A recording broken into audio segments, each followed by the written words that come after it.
नमस्कार विद्यार्थी मित्रांनो, वर्ल्ड ऑफ सोशियोलॉजी चॅनलमध्ये समाजशास्त्र विषयाचे प्राध्यापक, समाजशास्त्र विषयाचे विद्यार्थी, समाजशास्त्र विषयाचे संशोधक आणि समाजशास्त्र विषय घेऊन स्पर्धा परीक्षेची तयारी करणारे माझे सर्व विद्यार्थी बांधव यांचे मी पुनश्च एकदा स्वागत करतो। विद्यार्थी मित्रांनो, डॉक्टर बाबासाहेब आंबेडकर मराठवाडा विद्यापीठ औरंगाबाद या विद्यापीठाच्या BA तृतीय वर्ष पेपर क्रमांक 10 सामाजिक संशोधन पद्धतीची ओळख या पेपरमधील जे पहिले प्रकरण आहे, संशोधन पद्धतीतील मूलभूत संकल्पना, या प्रकरणातील चौथा मुद्दा आहे सिद्धांत। तर प्रस्तुत व्हिडिओमध्ये आपण सिद्धांत म्हणजे काय, सिद्धांताचा अर्थ, सिद्धांताचे वेगवेगळे वैशिष्ट्ये आणि त्याचे महत्त्व काय काय आहे, या गोष्टीचा आपण या ठिकाणी प्रामुख्याने आढावा घेणार आहोत। या प्रसंगी मी डॉक्टर दत्ता तंगलवाड, सहयोगी प्राध्यापक तथा समाजशास्त्र विभाग प्रमुख, जय भवानी शिक्षण प्रसारक मंडळाचे महिला महाविद्यालय गेवराई, तालुका गेवराई, जिल्हा बीड येथून मी आपल्या समोर उभा आहे। तर विद्यार्थी मित्रांनो, आपला जो सामाजिक संशोधन पद्धती नावाचा जो पेपर आहे, या पेपरचा जेव्हा आपण समग्र विचार करू, सामाजिक संशोधन या संशोधनाच्या अनुषंगाने आपण यापूर्वी 3-4 व्हिडिओ पाहिलेले आहेत आणि या व्हिडिओमध्ये संशोधन पद्धती म्हणजे काय, संशोधनाचे महत्त्व, संशोधनाच्या वेगवेगळ्या पायऱ्या कोणकोणत्या आहेत आणि सामाजिक संशोधन आणि शास्त्रीय नैसर्गिक शास्त्रातील संशोधन या वेगवेगळ्या घटकांचा आढावा आपण या ठिकाणी सविस्तरपणे घेतलेला आहे। तरी परंतु या ठिकाणी प्रामुख्याने सिद्धांत म्हणजे काय हे पाहत असताना संशोधनाचा थोडक्यात आढावा घेणं अत्यंत गरजेचं आहे। विद्यार्थी मित्रांनो, संशोधन हे सामाजिक शास्त्रामध्ये असेल वा नैसर्गिक शास्त्रामधलं असेल, संशोधन हे कुठल्या शास्त्रामधलं असेल, संशोधनासाठी सिद्धांताची अत्यंत गरज असते। पूर्वी मांडलेल्या सिद्धांताचा आढावा घेतल्याशिवाय आपल्या संशोधनाला विशिष्ट स्वरूपाची दिशा मिळत नाही। म्हणून या ठिकाणी आपल्याला संशोधन कार्यामध्ये यापूर्वी झालेल्या संशोधनातून जी सिद्धांताची निर्मिती झालेली आहे, या निर्मितीच्या आधारावर जे सिद्धांत मांडले गेलेले आहेत, या सिद्धांताचा आपल्याला सर्वप्रथम आढावा घ्यावा लागतो। त्याशिवाय नवीन संशोधन आपल्याला करता येत नाही। म्हणून या ठिकाणी आपल्याला संशोधनासाठी आवश्यक असलेले जे सिद्धांत आहेत, या सिद्धांताची मांडणी कशा प्रकारे केली जाते, सिद्धांत निर्माण कशा प्रकारे होतात, त्यासाठी कोणकोणत्या घटकांची आवश्यकता आहे, या सगळ्या गोष्टींचा आपल्याला या ठिकाणी आढावा घ्यायचा आहे। मित्रांनो, जर आपण 19व्या शतकाच्या पूर्वीची जर परिस्थिती बघितली तर आपल्या सामाजिक घटनांच्या आणि घडामोडीच्या संदर्भात म्हणजे मानवी समाजाविषयी जेव्हा चिंतनाचा जेव्हा मुद्दा येतो, तेव्हा या ठिकाणी एक विशिष्ट अशा कुठल्याही पद्धतीचा अभ्यास न करता, म्हणजे विशिष्ट अशा स्वरूपाची पद्धती न वापरता या ठिकाणी अभ्यास केलेला पाहायला भेटतो। आणि यामध्ये प्रामुख्याने कसल्याच प्रकारच्या सैद्धांतिक तत्वाची मांडणी किंवा सिद्धांताचा आढावा या ठिकाणी घेतलेला आपल्याला पाहायला भेटत नाही।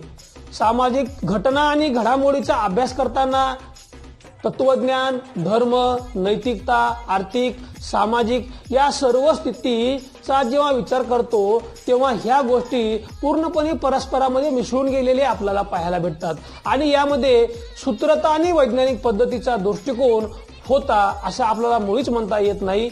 मानवी जीवनाशी संबंधित विविध घटकांचा अभ्यास करत असताना या ठिकाणी एक तात्विक दृष्टिकोनाचा या ठिकाणी पूर्णपणे अभाव होता। ग्रीक तत्ववेत्ता प्लेटो, अरिस्टॉटल यासारख्या विचारवंतांनी सामाजिक जीवनाचा वैशिष्ट्यपूर्ण अभ्यास करण्याचा खऱ्या अर्थाने त्यांनी सुरुवात केलेली होती। प्लेटो यांनी रिपब्लिक या ग्रंथामध्ये मानव ज्या समाजामध्ये जन्म घेतो त्या समाजामध्ये राहून त्याचे सर्व व्यवहार निश्चित होतात आणि या मानवाच्या व्यवहारावर तत्कालीन जी परिस्थिती आहे या परिस्थितीचा प्रभाव प्रचंड स्वरूपाचा पडतो आणि त्यातूनच त्या व्यक्तीचं सामाजिकरण होतं, त्याची जडणघडण होते असं त्याने या ठिकाणी सांगितलेलं होतं. अशा स्वरूपाच्या वेगवेगळ्या प्रकारचे विचार त्यांनी मांडलेले आहेत आणि त्यांनी मानवी समाज आणि शरीराची तुलना या ठिकाणी करण्याचा प्रयत्न केलेला आहे. त्याचबरोबर अरिस्टॉटल यांनी इथिक्स अँड पॉलिटिक्स या ग्रंथाच्या माध्यमातून सामाजिक जीवनाच्या अनुषंगाने आपले विचार मांडण्याचा प्रयत्न केलेला आहे. आपल्याला सर्वांना माहित आहे की अरिस्टॉटल म्हणतात मानव हा समाशील प्राणी आहे आणि हे पाहत असताना त्यांनी मानवी समाजाचे स्वरूप कशा प्रकारचे आहे याचे स्वरूप मांडण्याचा प्रयत्न त्यांनी आपल्या विचारात केलेला आपल्याला पाहायला भेटतो. म्हणजे थोडक्यात सांगायचं म्हणजे प्लेटो, अरिस्टॉटल असतील, सॉक्रेटिस असतील, सिसेरो असतील, सेंट ऑगस्टिनिस असतील, थॉमस हॉब्स असतील, मॅकियाव्हेली असतील, हाबाऊस असतील, मॉन्टेस्क्यू असतील, या वेगवेगळ्या विचारवंतांनी राज्य समाज या संदर्भात विचारांची सैद्धांतिक मांडणी करण्याचा प्रयत्न या ठिकाणी हळूहळू केलेला आपल्याला पाहायला भेटतो. आणि यामध्ये या सर्वांचा दार्शनिक तत्वे यामध्ये समावेश होऊ शकतो आणि यामध्ये मॉन्टेस्क्यू सारख्या विचारवंतांनी मांडलेले जे सामाजिक घटना आणि घडामोडी संदर्भातले जे विचार आहेत या विचारांना प्रामुख्याने वैज्ञानिक चौकट या काही प्रमाणामध्ये असलेली आपल्याला पाहायला भेटते. तर 19व्या शतकामध्ये ऑगस्ट कॉम्ट यांनी समाजशास्त्राला स्वतंत्र शास्त्राचा दर्जा प्राप्त करून देण्याचा सर्वप्रथम प्रयत्न केला. सामाजिक शास्त्राच्या अंतर्गत एक स्वतंत्र शास्त्र म्हणून समाजशास्त्राचा स्वतंत्र दर्जा प्राप्त करून देण्याचं पहिलं कार्य ऑगस्ट कॉम्ट यांनी केलेलं आहे आणि म्हणूनच ऑगस्ट कॉम्ट यांना समाजशास्त्राचा जनक असं म्हटलं जातं. नैसर्गिक नेम आणि विज्ञानाच्या आधारे ज्या प्रकारे निरीक्षण, प्रयोग पद्धती, परीक्षण, वर्गीकरण या वेगवेगळ्या प्रकारच्या कार्यप्रणालीचा आधार घेऊन वैज्ञानिक ज्ञान प्राप्त करता येऊ शकते, अगदी तशाच प्रकारे सामाजिक शास्त्रामध्ये विशेषतः समाजशास्त्रामध्ये सुद्धा निरीक्षण, प्रायोगिक पद्धती, परीक्षण, वर्गीकरण, तथ्य विश्लेषण अशा वेगवेगळ्या टप्प्यांच्या आधारे समाजशास्त्रामध्ये सुद्धा वैज्ञानिक पद्धतीचा वापर करता येऊ शकतो अशा प्रकारचं मत ऑगस्ट कॉम्ट यांनी मांडलेलं आहे. आणि त्यांच्यानंतर लिस्टबर्ग, हॉटबर्ट पेन्सर, जॉर्ज सिमेल, चार्ल्स कुले, एमिल डर्खाइम, कार्ल मार्क्स आदी वेगवेगळ्या विचारवंतांनी समाजशास्त्राच्या ज्ञानाचा संग्रह म्हणजे विस्तारित करण्याचा प्रयत्न केलेला आहे. हा ज्ञानसंग्रह वाढवण्याचा प्रयत्न केलेला आहे. त्यामध्ये मोलाची भर या वेगवेगळ्या विचारवंतांनी टाकलेली आहे आणि सध्या स्थितीमध्ये समाजशास्त्र आपले हे अत्यंत विस्तृत आणि व्यापक स्वरूपाची बनलेले आहे.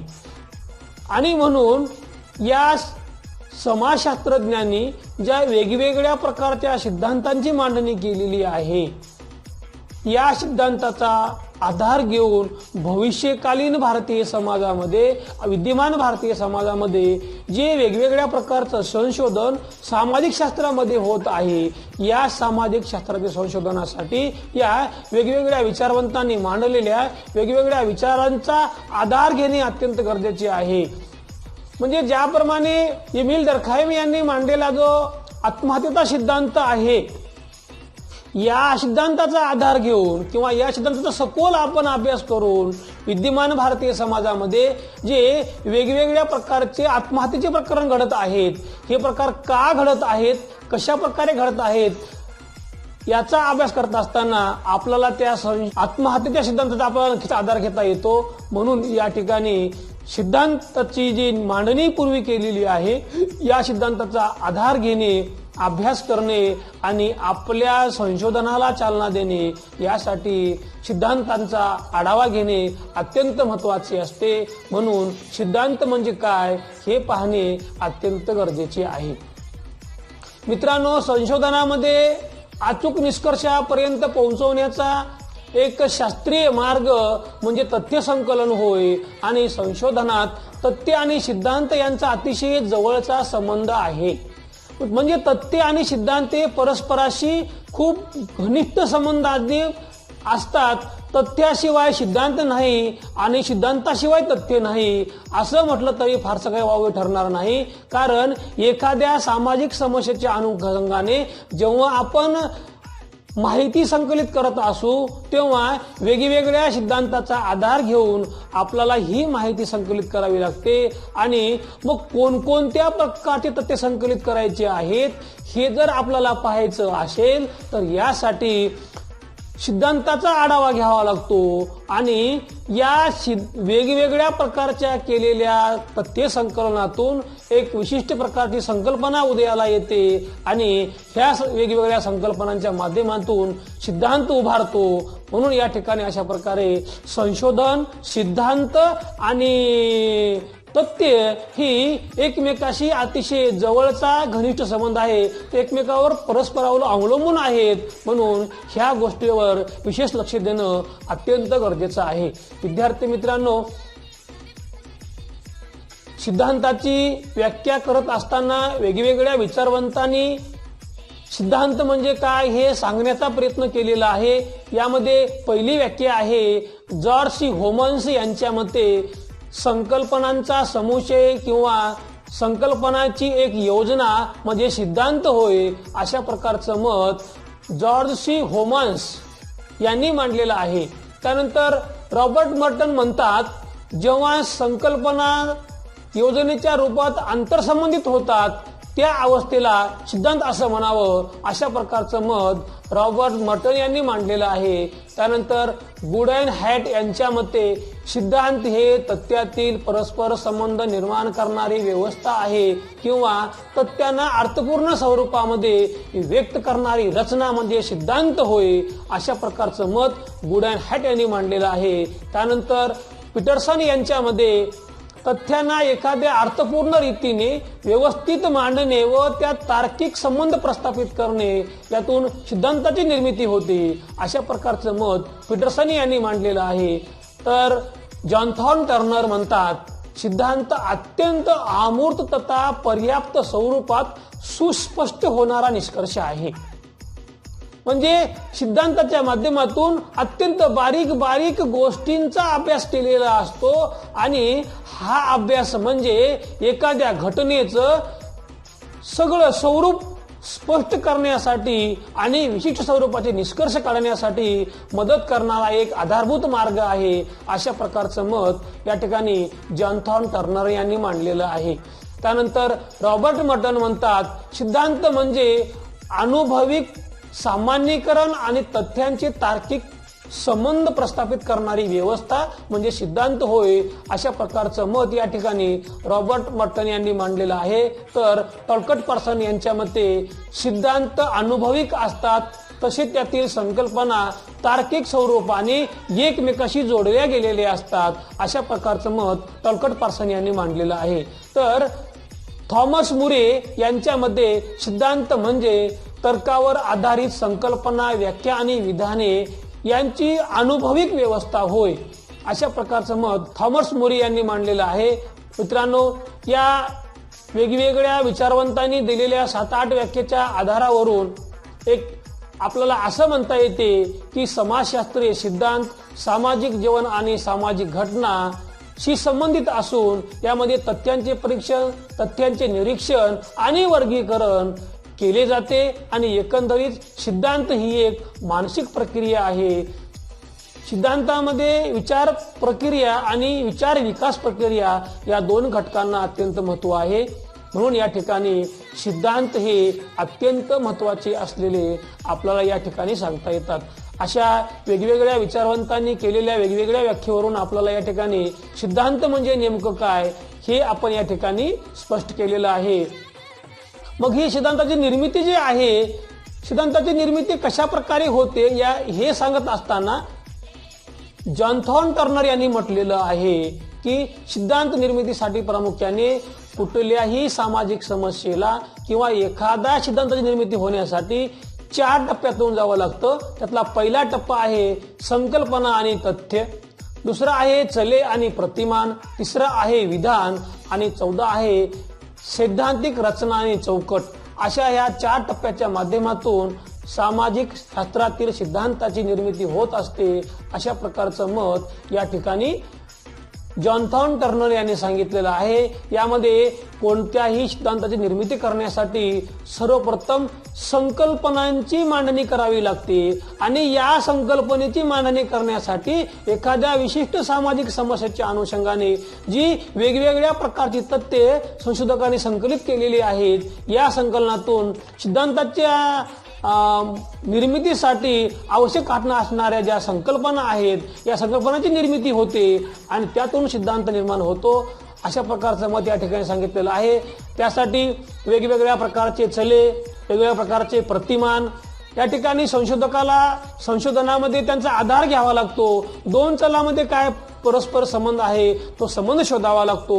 वेगवेगळ्या चलामध्ये असलेला परस्परांचा जेव्हा आपण संबंध पाहतो, क्रॉस टेबलच्या आधारे यांचा जेव्हा आपण अन्वयार्थ काढण्याचा प्रयत्न करतो, त्यातून आपल्या संशोधनाची अचूकता अधिक प्रमाणामध्ये आपल्याला स्पष्ट करता येते. म्हणून त्या ठिकाणी चले आणि प्रतिमान यांचा आधार घेणे अत्यंत गरजेचे आहे आणि त्यातूनच खऱ्या अर्थाने एक प्रकारचं विशिष्ट विधान तयार होतं आणि या विधांताच्या माध्यमातून नवीन नवीन प्रकारचे सिद्धांत निर्माण होतात. यासाठी संशोधकाला वेगवेगळ्या संशोधनाच्या रचना आणि चौकटींचा आढावा घ्यावा लागतो. त्याशिवाय या ठिकाणी आपले संशोधन पूर्ण होऊ शकत नाही.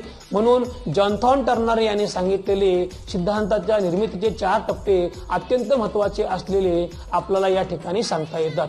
विद्यार्थी मित्रांनो, सिद्धांताची निर्मितीची प्रक्रिया तथ्य आणि निश्चित अशा संकल्पनावर आधारित असते आणि हे प्रतिमान सिद्धांताच्या बळकटीसाठी महत्त्वपूर्ण कार्य करते. कारण संकल्पना आणि चले यांच्या आधारावर सिद्धांताचा उदय होत असतो आणि विधान सिद्धांत निर्मितीच्या रचनेतील सर्व घटकांचे सुसूत्रीकरण करण्याचं कार्य वस्तुनिष्ठ मांडणीसाठी अत्यंत गरजेचे असतात. नैसर्गिक शास्त्राच्या तुलनेत सामाजिक शास्त्राचे स्वरूप म्हणजे सामाजिक शास्त्राच्या अध्ययनाचे स्वरूप थोडे निश्चितच वेगळे आहे.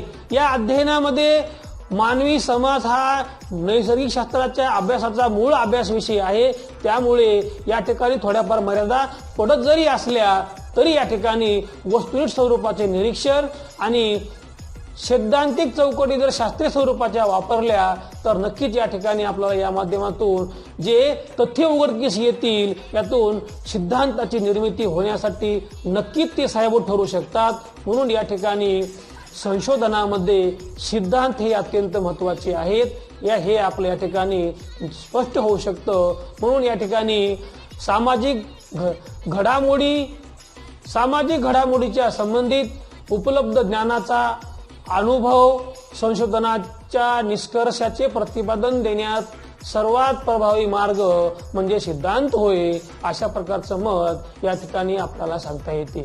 तर विद्यार्थी मित्रांनो, अशा प्रकारे नेमके सिद्धांत म्हणजे काय, सिद्धांताची व्याख्या आणि सिद्धांताच्या निर्मितीसाठी आवश्यक असणारे जे स्थूल घटक कोणते आहेत याचा या ठिकाणी आपण आढावा घेतलेला आहे. आता प्रामुख्याने आपल्याला सिद्धांताची वेगवेगळ्या प्रकारची जी वैशिष्ट्ये आहेत या वैशिष्ट्यांचा आपल्याला आढावा घ्यायचा आहे. सामाजिक घटना आणि मानवी जीवन यांच्याशी संबंधित रचना सिद्धांतामध्ये केलेली असते. त्यामध्ये प्रामुख्याने वर्गीकरण, परीक्षण, निरीक्षण, पडताळा अशा वेगवेगळ्या पायऱ्यांचा अवलंब या ठिकाणी संशोधनामध्ये केला जातो. साधारणपणे सिद्धांताची वैशिष्ट्ये या संदर्भाने विचार करत असताना सामाजिक घटना आणि मानवी जीवन यांचा अभ्यास या ठिकाणी सिद्धांतामध्ये केलेला असतो.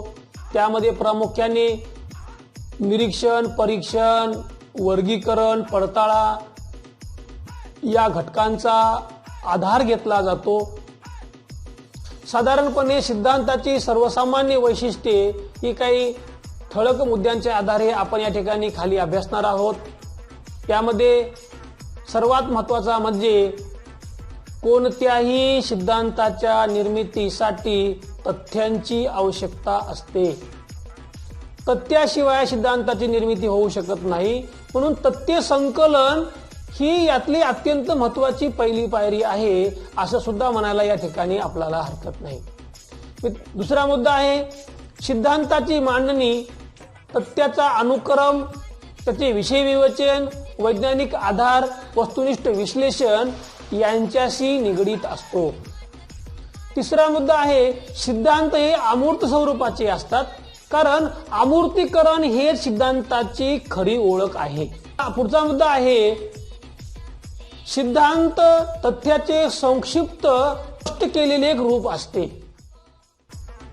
म्हणजे संशोधकांनी आपल्या संशोधन विषयाच्या अनुषंगाने या समग्रातून जे वेगवेगळ्या प्रकारचे तथ्य संकलित केलेली आहेत, या संकलित केलेल्या तथ्याचं परीक्षण, निरीक्षण, वर्गीकरण, सारांशीकरण जेव्हा वेगवेगळ्या प्रकारच्या प्रक्रिया संशोधक या ठिकाणी करतो, यातून एक स्थूल स्वरूपाचं एक विधान तयार होतं, एक स्थूल स्वरूपाची एक संकल्पना तयार होते आणि या संकल्पनेतून सिद्धांताची निर्मिती होत असते. म्हणून या ठिकाणी सिद्धांत म्हणजे तथ्यांचं एक अतिशय संक्षिप्त रूप आहे असं या ठिकाणी म्हटलं येते.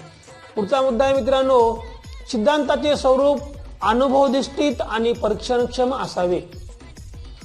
एखाद्या विचारवंताने सामाजिक घटनेच्या संदर्भात माहिती संकलित करून जे निष्कर्ष काढलेले आहेत आणि यातून जो सिद्धांत निर्माण झालेला आहे, या सिद्धांताचा पुन्हा पुन्हा आपल्याला अनुभव घेता आला पाहिजे, त्याचे परीक्षण करता आले पाहिजे. जर एखाद्या सिद्धांताचे पुन्हा पुन्हा परीक्षण करता आले नाही तर आपल्याला त्याला सिद्धांत म्हणता येणार नाही. म्हणून या ठिकाणी सामाजिक जीवनाच्या संदर्भात एखाद्या विचारवंताने निर्माण केलेला सिद्धांत हा अनुभवक्षम आणि परीक्षणक्षम असावा. अशा प्रकारचे एक महत्वपूर्ण वैशिष्ट्ये या ठिकाणी आपल्याला सांगता येते.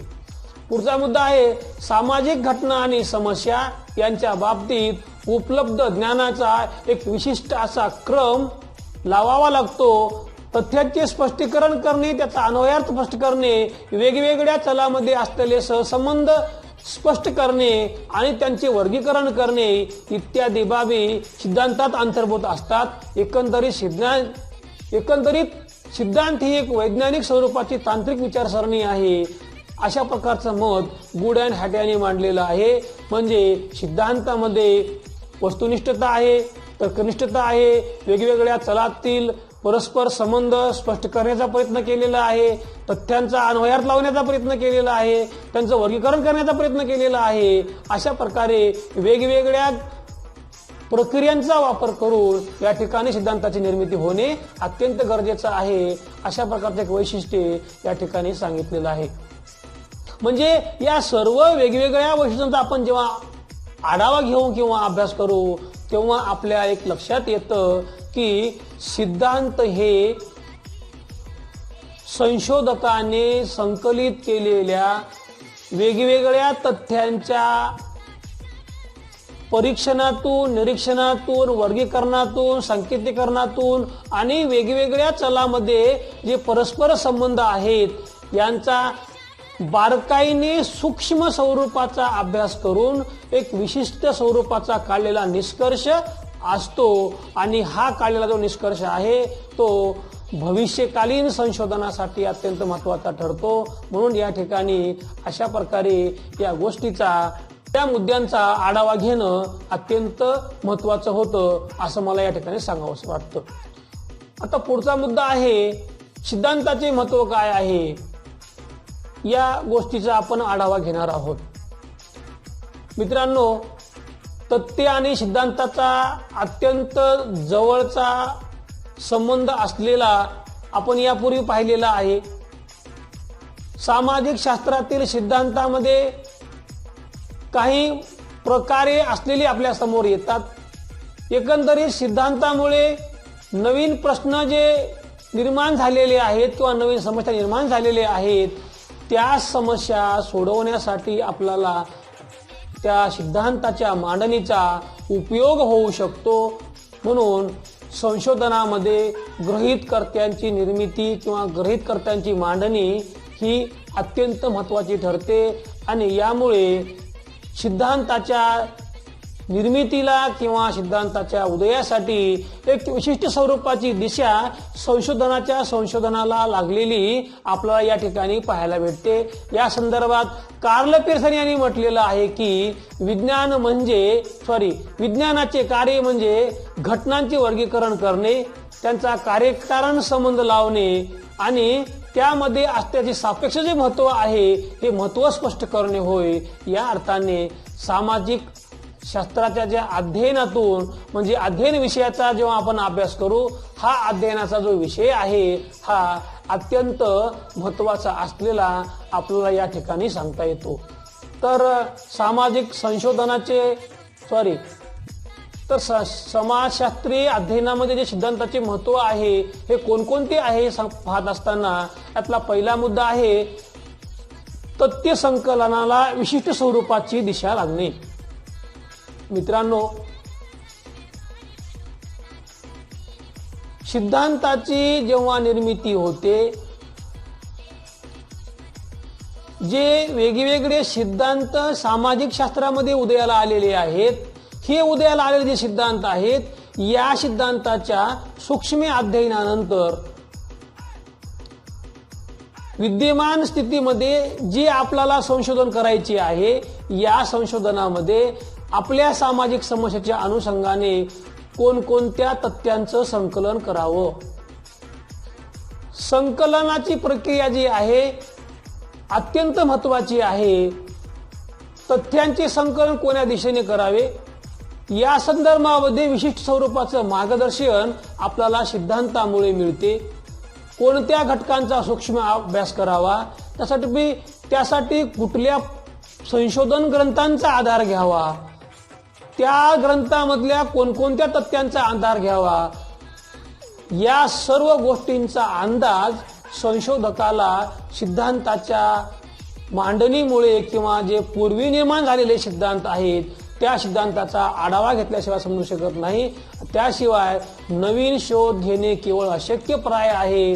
जर आपण पूर्वीच्या सिद्धांताचा आढावा घेतला तर आपल्याला जुन्या तथ्यातला परस्पर संबंध प्रस्थापित करता येतो आणि नवीन स्वरूपाचे तथ्य विकसित करता येतात, संकलित करता येतात आणि नवीन प्रकारचा विचार मांडता येतो। त्यासाठी नवीन दृष्टिकोन वापरून, नवीन परीक्षण, नवीन निरीक्षणाचा वापर करून हा संशोधक या ठिकाणी विशिष्ट स्वरूपाचं पूर्वकथन करू शकतो। म्हणून यासाठी सिद्धांत हे अत्यंत महत्वपूर्ण आहेत। म्हणून असं मला सांगावंसं वाटतं, कारण सिद्धांताशिवाय कुठल्याही संशोधनाच्या तथ्य संकलनाला विशिष्ट स्वरूपाची दिशा प्राप्त होऊ शकत नाही। म्हणून या ठिकाणी तथ्य संकलनासाठी सिद्धांत हे अत्यंत महत्वाचे आहेत असं मला या ठिकाणी सांगावंसं वाटतं।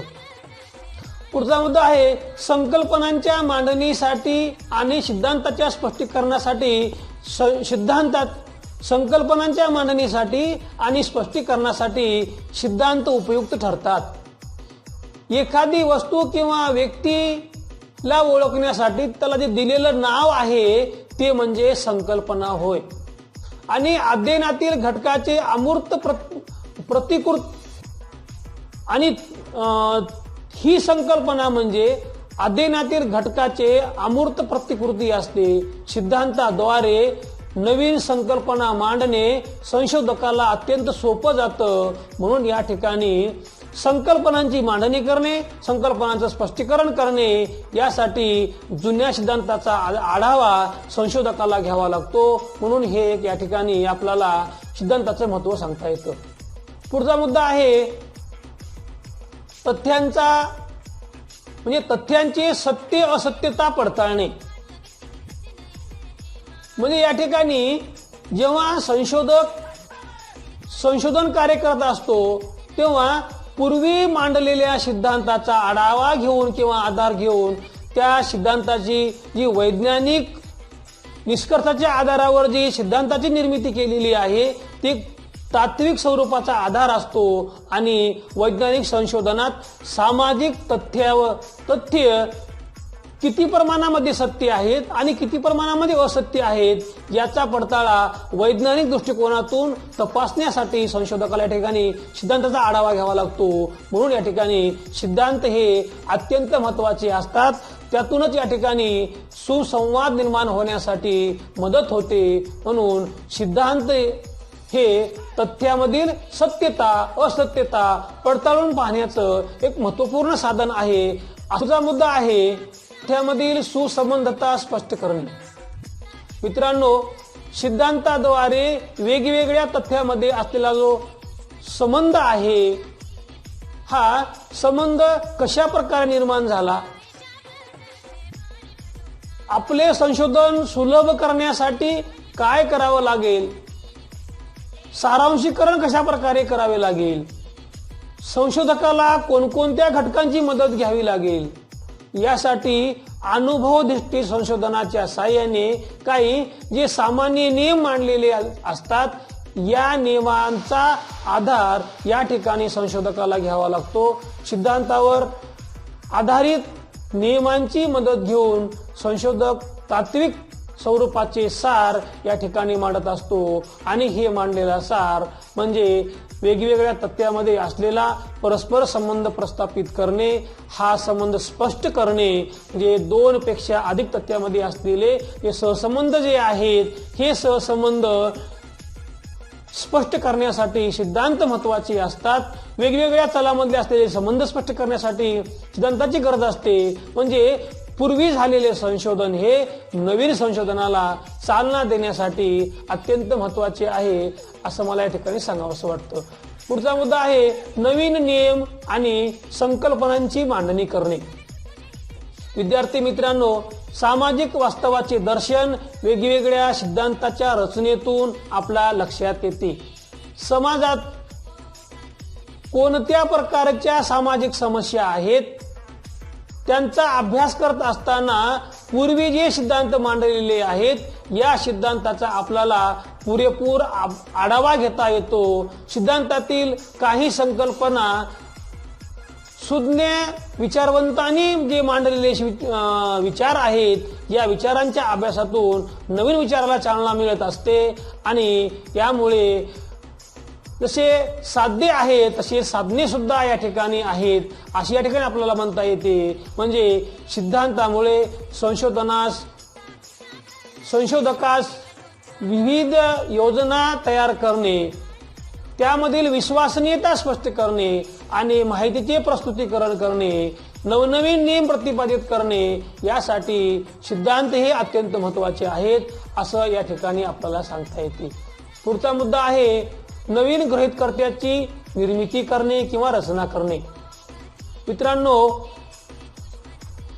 कुठलेही संशोधन कार्य पार पाडण्यासाठी आपल्याला त्या समस्येची निश्चिती झाल्यानंतर आपल्या ज्ञात अनुभवाच्या आधारावर, पूर्व अनुभवाच्या आधारावर आणि यापूर्वी जे आपण वेगवेगळ्या प्रकारचे सिद्धांत अभ्यासलेले आहेत या ज्ञानाच्या आधारावर आपल्याला आपल्या नवीन संशोधनासाठी गृहीतकर्त्याची मांडणी करावी लागते. गृहीतकाच्या मांडणीशिवाय पुढील संशोधन कार्य समोर जाऊ शकत नाही. म्हणून गृहीतकाची मांडणी करणे अत्यंत गरजेचे असते. सामाजिक संशोधनामध्ये सामाजिक घटनाचे शास्त्रीय पद्धतीने अध्ययन केले जाते आणि संशोधनाच्या समस्येचे निर्धारण केल्यावर त्या समस्येच्या संदर्भात काही अनुमान किंवा संभाव्य उत्तरे आपण शोधत असतो आणि हे शोधलेली संभाव्य उत्तरे म्हणजेच गृहीतकर्ते होय. आणि या गृहीतकर्त्यामुळे संशोधनाला एक विशिष्ट स्वरूपाची दिशा प्राप्त होऊ शकते, एका विशिष्ट मार्गाने आपलं संशोधन कार्य जाऊ शकतं. म्हणून या ठिकाणी संशोधकाला संशोधन कार्य करत असताना गृहीतकाची निर्मिती करणे अत्यंत गरजेचे आहे. आणि ह्या गृहीतकाची मांडणी करण्यासाठी अनुभवजन्य सिद्धांत अत्यंत मदतीचे असतात. म्हणून या गोष्टीचा विचार करणे अत्यंत गरजेचे आहे. मुद्दा आहे सिद्धांतामुळे तथ्याचे सारांशीकरण करता येते. मित्रांनो, सिद्धांत एक प्रकारे निरीक्षण आणि परीक्षण यामध्ये प्रत्यक्ष मार्गदर्शक घटक म्हणून संशोधनास फायदेशीर ठरत असतात. सामाजिक घटक जे वेगवेगळ्या प्रकारचे आहेत याविषयीचा अभ्यास करत असताना अभ्यासक याविषयीची निश्चितता व्यक्त करणे किंवा पूर्व प्रक्षेपण करणे सिद्धांताच्या माध्यमातून शक्य होते. पूर्वकथन हे विशिष्ट परिस्थितीत असेल तर निश्चितपणे काय घडेल हे अगोदर प्रतिपादन करता येते. भविष्यात एखाद्या घटनेचे स्वरूप काय असेल याविषयीचा पूर्व अंदाज या ठिकाणी सिद्धांताच्या माध्यमातून आपल्याला घेता येतो. म्हणून या ठिकाणी सिद्धांत हा अत्यंत महत्वाचा आहे. उदाहरणार्थ घ्यायचं झालं तर आपलं असे म्हणता येईल, समजा लोकसंख्येचा अभ्यास करायचा असेल आपल्याला, जननदर वाढला, मृत्यूदर घटला तर लोकसंख्येची परिस्थिती काय असेल, आर्थिक परिस्थिती काय असेल, सामाजिक गती कशा प्रकारची असेल या सर्व बाबीचा आढावा घेण्यासाठी संशोधकांनी तत्पूर्वी मांडलेल्या सिद्धांताचा आपल्याला आढावा घ्यावा लागतो. तरच या ठिकाणी विशिष्ट परिस्थितीच्या संदर्भात काय घडू शकेल हे आपल्याला स्पष्टपणे सांगता येते. म्हणून या ठिकाणी संशोधनामध्ये सिद्धांताची मांडणी अत्यंत महत्वाची आहे. म्हणजे या ठिकाणी संशोधनाच्या दृष्टीने अधिक अर्थपूर्ण कार्यक्षम स्वरूपाचे आपले संशोधन करण्यासाठी श्रम, वेळ आणि पैशाची बचत करण्यासाठी संशोधकाला पूर्वीच्या सिद्धांताचा आधार घ्यावा लागतो. तरच आपले संशोधन कार्य व्यवस्थित पार पडू शकते. अशा प्रकारे या ठिकाणी सिद्धांताची निर्मिती, सिद्धांत हे संशोधनासाठी किती महत्वाचे असतात, किती उपयुक्त असतात अशा प्रकारचा आढावा या ठिकाणी आपण या व्हिडिओमध्ये घेतलेला आहे. माहिती आपल्याला चांगल्या प्रकारे समजली असेल असे मला वाटते आणि या ठिकाणी आपण थांबू. नमस्कार. पुन्हा भेटूया पुढच्या व्हिडिओमध्ये.